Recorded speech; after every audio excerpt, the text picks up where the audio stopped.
During a grand international event, music legend Celine Dion was left in tears when Burkina Faso's President Ibrahim Traoré delivered a heartfelt tribute in her honor. The room fell silent as Traoré's words touched her deeply, sparking an emotional reaction that spread across the audience. What started as a formal occasion quickly became one of the most talked about and emotional moments of the year. A meeting of courage, respect, and gratitude that brought together two global icons in an unforgettable way. The Grand Hall in Geneva glowed with golden chandeliers. Diplomats, presidents, and celebrities filled the seats, their whispers rising like waves before a storm. Cameras flashed as one of the night's biggest guests arrived. Celine Dion, walking slowly, her fragile health reminding the world of her battles. She forced a smile, but her eyes carried quiet sadness. In another corner of the room, Ibrahim Traoré, president of the transition of Burkina Faso, sat calmly, hands folded, his presence commanding respect. Many did not expect him to speak that evening. He was scheduled only to greet the audience. But as the clock struck 8 p.m., organizers quietly informed him of a change. He would be called to the stage after Celine Dion's recognition. A hush swept the hall. Everyone expected a simple acknowledgement, maybe applause. Nobody knew what was about to happen. As Traoré rose from his seat, his footsteps echoed against the marble floor. Celine glanced at him, curious. The hall fell into complete silence, the kind of silence that makes hearts race. Something unforgettable was about to unfold. Traoré reached the podium. His tall frame and calm eyes gave the impression of strength mixed with humility. He did not unfold papers. He did not read notes. Instead, he paused, scanned the room, then looked directly at Celine Dion. "Madame Dion," he began softly, his voice steady yet full of emotion. "The world knows you for your music, but few know the sacrifices behind your voice. Tonight, I do not come as a politician. I come as a son of Africa, honoring a woman whose songs carried hope into villages where people had nothing but pain." Gasps rippled through the hall. Celine's lips parted, her eyes widening. She had not expected to be addressed so personally. Traoré continued, "In my country, mothers sang your songs to children who had lost fathers in war. Your music was their prayer when words were not enough. You gave them courage to keep breathing." The audience leaned forward. Journalists stopped typing and simply listened. Celine's hand slowly rose to her face, trembling, covering her mouth. The first tear slipped down her cheek. The hall, once filled with polite attention, now felt like a church in prayer. Nobody coughed. Nobody shifted. Traoré's words floated heavy in the air, touching hearts one by one. He spoke of hope in places forgotten by the world. He told a story of a young boy in Burkina Faso who lost his parents, but survived by singing Celine's songs under the stars. Finding comfort in lyrics he didn't even fully understand. Celine's chest rose and fell unevenly. She was no longer the global superstar, no longer the icon on magazine covers. She was simply a woman hearing how her life had healed strangers she would never meet. Her tears fell freely now, shining under the stage lights. She pressed her hand against her heart, whispering, "Mercy, thank you," barely audible, but the microphones caught it. The audience was spellbound. Some wiped their own eyes, shaken by the raw humanity unfolding before them. Traoré paused again, his gaze fixed on her. He had touched something sacred, something beyond fame and politics. The world sensed it. This was not a tribute. This was a moment that would be remembered forever. The camera zoomed in on Celine Dion's tear-streaked face. Yet, no one dared interrupt. The audience, made up of presidents, billionaires, and world leaders, suddenly seemed small in front of the intimacy of the moment. But it was not only about Celine. The way Ibrahim Traoré spoke, every word carried the weight of lived truth. He wasn't just honoring her. He was exposing how music and humanity cross borders without permission. One woman in the crowd quietly sobbed. A young diplomat lowered his head, ashamed of how disconnected he had been from the real struggles of people far from this glittering hall. For a moment, it was as if the walls of the grand hall had disappeared. Everyone could see dusty African villages, children barefoot under the sun, mothers humming melodies that came from far-away voices. This was no longer an award ceremony. It was a reminder of what it meant to be human. Celine stood slowly. Her chair scraped the marble floor, its sound cutting through the silence like a blade. She placed both hands on her chest. Her lips trembled as she tried to form words, but her voice broke. "I don't deserve this," she whispered, her French accent thick with emotion. The audience gasped, not because she spoke, but because of the honesty in her tone. Everyone knew Celine Dion as the strong diva who could fill stadiums with her voice. Yet here she was unable to finish a single sentence. Traoré lowered his head slightly as if to say, "Yes, you do deserve this." Their eyes locked across the room. One carrying gratitude, the other disbelief. The hall erupted in applause. Not the loud, thunderous applause of celebration, but a slow, respectful clap that carried sorrow and admiration together. Tears filled more eyes. The night was transforming into something unforgettable. As the applause softened, the moderator tried to step forward, ready to guide the program back on track. But before he could, Celine leaned toward the microphone, her voice still unsteady. "My mother," she said, pausing to wipe her tears. "She used to tell me, Celine, music means nothing unless it touches the heart of a stranger. Tonight, President Traoré, you reminded me why I sang all these years." The audience held its breath. Some covered their mouths. This was not scripted. It was raw, unplanned, and dangerous for such a high-profile event. Celine turned her gaze toward him again and whispered into the microphone, "Merk, thank you, my brother." The words echoed, "My brother."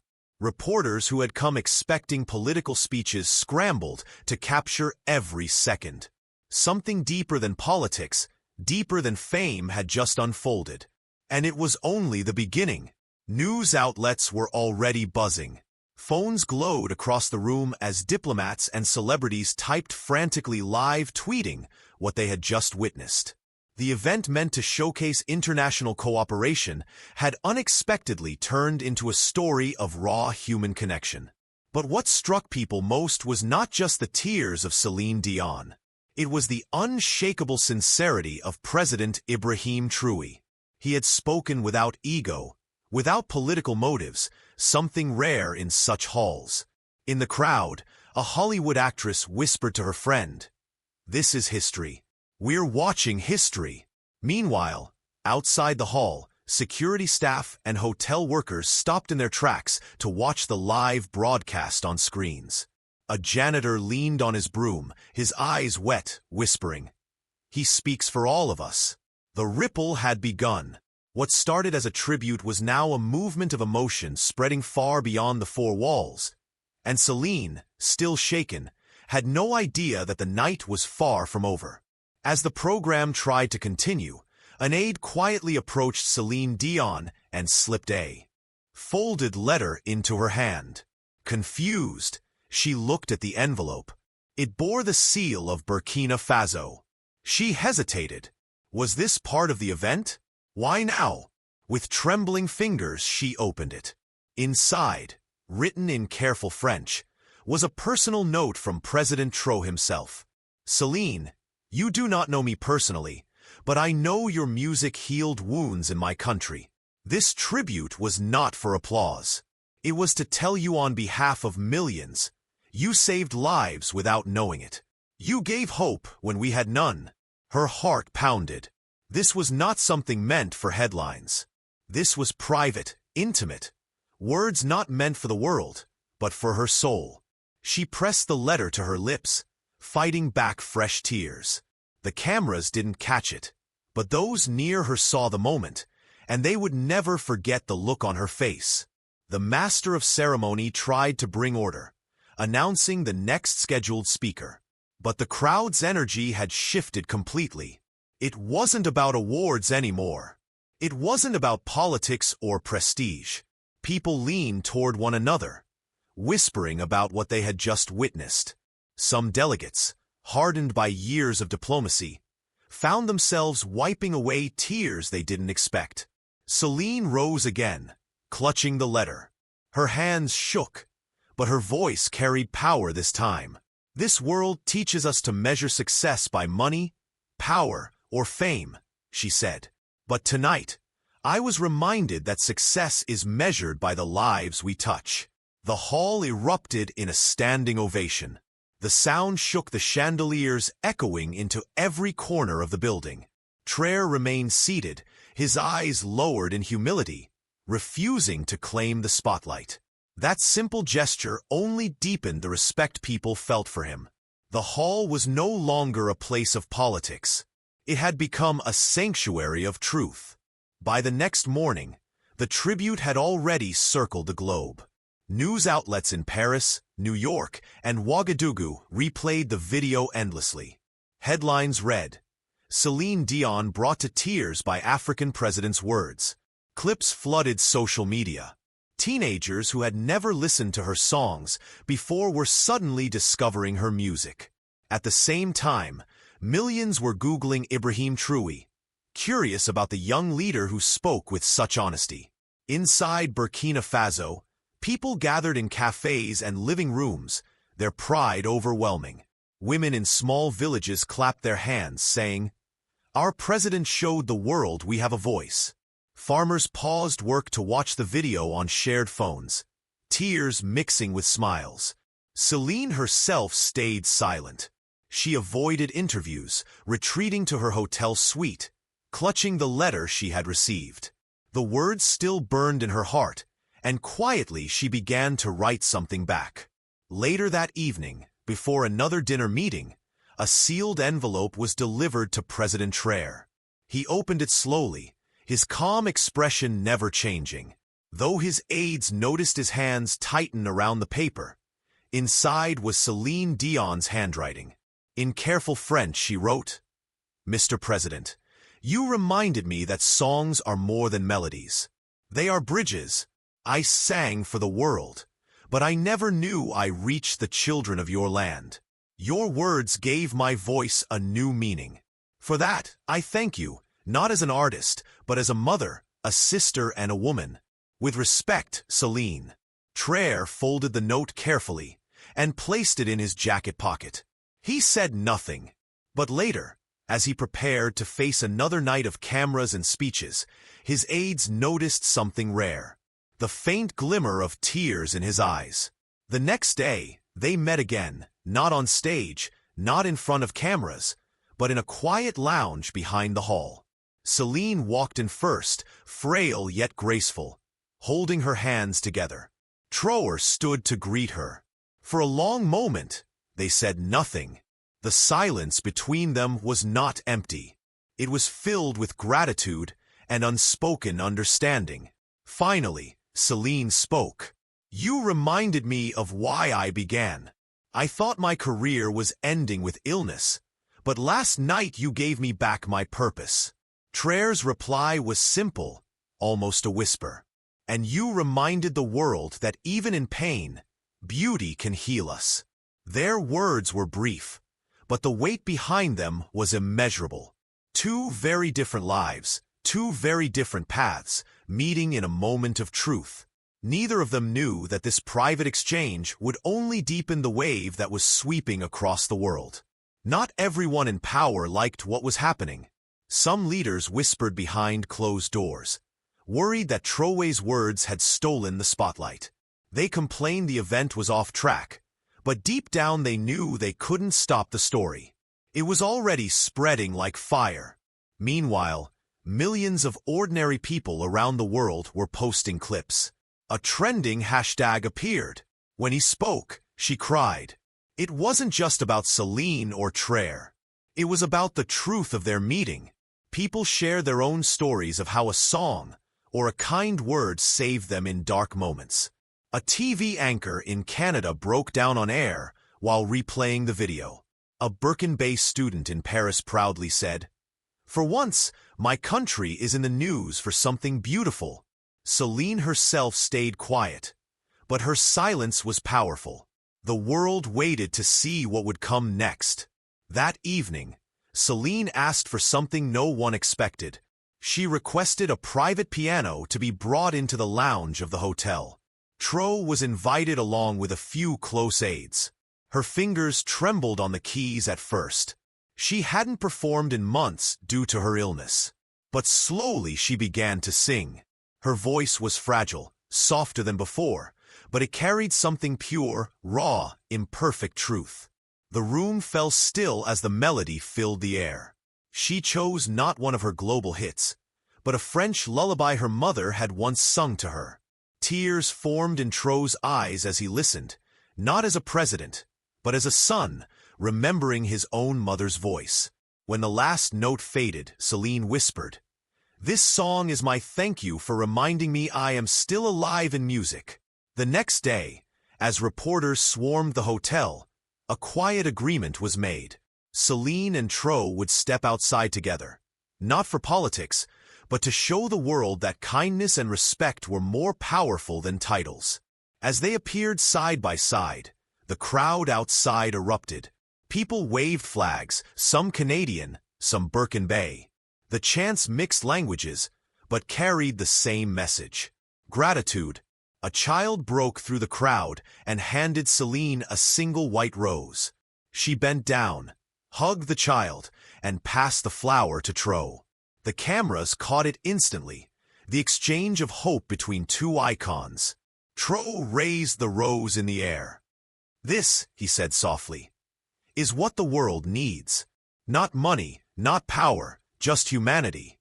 The crowd wept, and in that instant the story became bigger than either of them. On the final night of the conference, both Celine and Traoré were scheduled to appear one last time. The hall was packed, anticipation thick in the air. Everyone wanted to know, would something even more powerful happen? When Traoré walked in, the applause began before he reached his seat. But then, to his surprise, the applause shifted.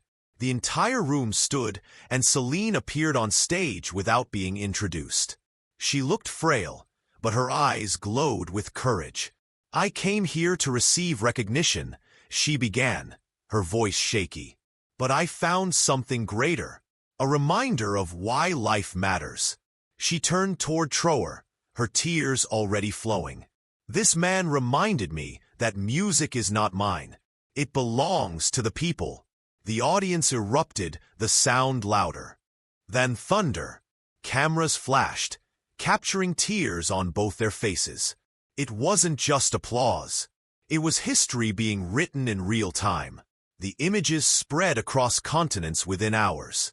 In Africa, people danced in the streets, celebrating the pride Traoré had brought them. In Canada, fans lit candles outside Celine's old concert halls. Even leaders who had criticized quietly before were now forced to acknowledge the truth. Something bigger than politics had happened. At that same moment, Celine and Traoré met privately once more. No cameras, no speeches, just two human beings. She handed him the white rose he had held the day before, now pressed inside a book. "This is our symbol," she whispered. Traoré smiled, placing his hand over his heart. "May it remind us that respect can cross oceans." The world outside continued to roar with reactions. But inside that room, there was silence, pure, sacred silence. It was the kind of silence that binds two souls in history forever. On the final day, as both prepared to leave, reporters shouted questions.